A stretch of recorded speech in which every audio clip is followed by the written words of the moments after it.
எல்லோருக்கும் வணக்கம். இன்னைக்கு அனிதா புஷ்பவனம் குப்புசாமி யூடியூப் சேனலில் உங்களை எல்லாம் சந்திக்கிறதுல ரொம்ப மகிழ்ச்சி.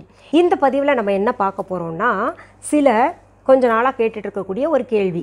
தென் திசையை நோக்கி நம்ம சுவாமி படம் வைக்கலாமா அப்படின்னு கேட்குறாங்க. நீங்கள் வச்சுருக்கீங்களே மேடம், அப்போ நாங்கள் வைக்கலாமா அப்படின்னு கேட்டிருக்காங்க. இன்னும் ஒரு சிலர் என்ன சொல்லியிருக்காங்கன்னா, எங்களுக்கு இருக்கிறதே சின்ன கபோர்டு, ஒரே ஒரு இது தான் இருக்குது, ஸ்லாப் தான் கிடச்சிருக்கு, பூஜை சாமான்லாம் வைக்கிறதுக்கு, சுவாமி படம் வைக்கிறதுக்கு. அதில் ஒரு திசையை விட்டுட்டோன்னா எங்களுக்கு நாங்கள் நினைக்கிற படங்கள் எல்லாம் வைக்க முடியல, இடம் இல்லை அப்படின்னு கேட்டுக்கிட்டு இருக்காங்க. இது உண்மையாலுமே பார்த்திங்கன்னா இந்த தலைப்புக்கு பேசுகிறதுக்கு நிறைய பேர் தயக்கம் காட்டுவாங்க. காரணம் என்னென்னா, தென் திசையை நோக்கி சுவாமி படங்கள் வைக்கக்கூடாது அப்படின்னு தான் எல்லாருமே சொல்லிக்கிட்டு இருக்காங்க. காலங்காலமாக அதையே தான் நம்ம கடைப்பிடிச்சிக்கிட்டு வர்றோம். ஏன்னா தென் திசை யம தர்மராஜாவுக்கு உரிய திசை அப்படின்ற ஒரு செய்தி இருக்கு இல்லையா? அதனால் அந்த திசையை நோக்கி நம்ம விளக்கும் ஏற்றக்கூடாது, அங்கே சுவாமி படங்களும் வைக்கக்கூடாதுன்ற ஒரு ஐதீகம் இருக்குது. அதுதான் சரியும் கூட. ஆனால் என்னுடைய பூஜை அறையில் நான் சுவாமி படங்கள் தென் திசையை நோக்கி வச்சுருக்கேன்.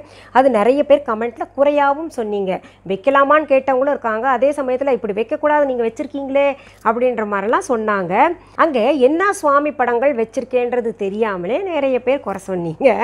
அதாவது தென் திசையை நோக்கி சுவாமி படங்கள் ஒரு சிலது வைக்கலாம்.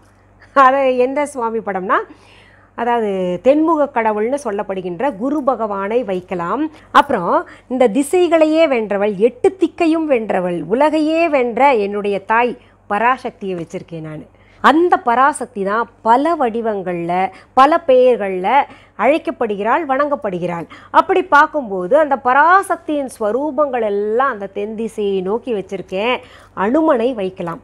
அனுமனை வைக்கிறது பார்த்திங்கன்னா ராமரே சொல்லியிருக்காரு. அதாவது அனுமனை வணங்கினால் எந்த பயமும் இருக்காது, அந்த யமனும் அஞ்சி நடுங்கக்கூடிய அளவுக்கு ஒரு வீரம் இருக்குது அப்படின்னு சொல்லிட்டு. இந்த தென்முக கடவுள் குரு பகவான், அவர் பார்த்திங்கன்னா எல்லாத்த விட பெரியவர் அவர் தான். அதனால் யாராக இருந்தாலும் அவரிடம் அடிபணிந்து தான் போக வேண்டும். அந்த குரு பகவான் சாட்சாத் நம்ம சிவபெருமான் தான். நம் சிவபெருமானுடைய இன்னொரு ஸ்வரூபம் தான் இந்த குரு பகவான். அதனால் பார்த்திங்கன்னா சிவனை மிஞ்சி ஏதாவது இருக்கா சொல்லுங்கள் நீங்கள்? அவர் இடுகாட்டுக்கே தலைவனாக இருந்திருக்காரு. அப்போ அவரை பார்த்து எல்லாருமே அடிபணிஞ்சு தான் ஆகணும், பயந்து தானே ஆகணும், யமன் கூட பயந்து தானே ஆகணும். அதனால் சிவபெருமானின் ஸ்வரூபமான குரு பகவானை அங்கே வைக்கலாம். பராசக்தி ஸ்வரூபி தாய், அவளை வைக்கலாம். அவளுடைய ரூபங்களில் இருக்கக்கூடிய சில கடவுள்களை அங்கே நம்ம வைக்கலாம். சில கடவுள்கள் என்று சொல்வதை காட்டிலும் கருமாரியம்மன் வைக்க வேண்டாங்க. மற்ற பராசக்தியின் ஸ்வரூபம் அத்தனையுமே அங்கே வைக்கலாம். ஏன்னா திசை மாறிய கடவுள்கள்னு இருக்கிறதுல தென் திசை கடவுளான குரு பகவான் இருக்கார். அப்புறம் பார்த்திங்கன்னா இந்த துர்க்கை அம்மன் இருந்திருக்காங்க. அது வேதாரண்யத்தில் நீங்கள் போனீங்கன்னா, வேதாரண்யம் கோயில் ரொம்ப பெருசு. அங்கே தெற்கு திசையை நோக்கி தான் துர்க்கை அம்மனே இருக்காங்க.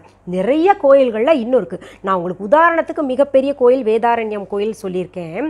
அதை தவிர்த்து பார்த்திங்கன்னா நிறைய சின்ன சின்ன கோவில்கள்லையும் நான் பார்த்துருக்கேன். நான் பார்த்துட்டு குருக்கள்கிட்டே கேட்டிருக்கேன். ஏன்னா தெற்கு திசையை நோக்கி அம்பாள் இருக்காங்களேன்னதுக்கு இருக்கலாம். தாய் எல்லா திசையும் வென்றவள், அதனால் அவள் இருக்கலான்னு சொல்லியிருக்கார் அவர். அதனால் தென் திசையை நோக்கி அம்பாள் இருக்கலாம், கட்டாயம் இருக்கலாம். அனுமார் இருக்கலாம், அம்பாள் இருக்கலாம், அப்புறம் நம்ம குரு பகவான் இருக்கலாம். இதில் ஏதோ ஒரு இடத்துல எனக்கு படித்தேன், பெருமாள் கூட இருக்கலாம். பெருமாளும் சிவபெருமானையும் மிஞ்சி இந்த உலகத்தில் எதுவுமே கிடையாது, அதனால் பெருமாள் இருக்கலான்னு. ஆனால் இந்த பாலாஜி, திருப்பதி பாலாஜி வடதிசையை நோக்கி இருந்தால் இன்னும் சிறப்பு. அதனால் பெருமாளை வடதிசையை நோக்கி நான் வச்சுருக்கேன். மற்ற சுவாமி அம்பாள் ஸ்வரூபமும் குரு பகவானும் அனுமாருடைய படங்கள் எல்லாம் பார்த்திங்கன்னா தென் திசையை நோக்கி நான் வச்சுருக்கேன். இந்த பதிவை பார்த்துட்டு சிலர் என்னை விமர்சிக்கலாம், இது என்ன இவங்க இப்படிலாம் சொல்கிறாங்களே அப்படின்னு. எனக்கு தெரியாது, நான் வச்சுருக்கேன். நான் சாமியை உண்மையாக கும்பிடுறேன். கடவுள் புண்ணியத்தில் இது வரைக்கும் நான் நல்லா இருக்கேன், இனிமேலும் நான் நல்லா இருப்பேன், அது எனக்கு தெரியும். அதனால தான் உங்களுக்கும் நான் சொல்கிறேன். இன்னொன்று, தென் திசையை நோக்கி இருக்கக்கூடிய தெய்வங்களை தான் நான் உங்களுக்கு இந்த பதிவில் நான் சொல்லியிருக்கேன். அதனால் நீங்கள் என்ன பண்ணுங்கள், கப்போர்டில் ஒரு திசையை நம்ம வேஸ்ட் பண்ண வேண்டாமே அப்படின்னு நீங்கள் நினச்சிங்கன்னா, நான் சொன்ன இந்த 3 கடவுள்களில் ஏதாவது ஒன்று வச்சுக்கோங்க. பராசக்தியை வைக்கலாம், குரு பகவானை வைக்கலாம், இல்லை அனுமனை வைக்கலாம் நீங்கள். சரி, இன்றைக்கி இந்த பதிவில் தென் திசையை நோக்கி வைக்கக்கூடிய கடவுள் யார் யார் அப்படின்னு பார்த்தோம் இல்லையா? மீண்டும் அடுத்த பதிவில் வேறு ஒரு நல்ல தலைப்போடு உங்களை எல்லாம் சீக்கிரத்தில் சந்திக்கிறேன். அது வரைக்கும் நன்றி, வணக்கம்.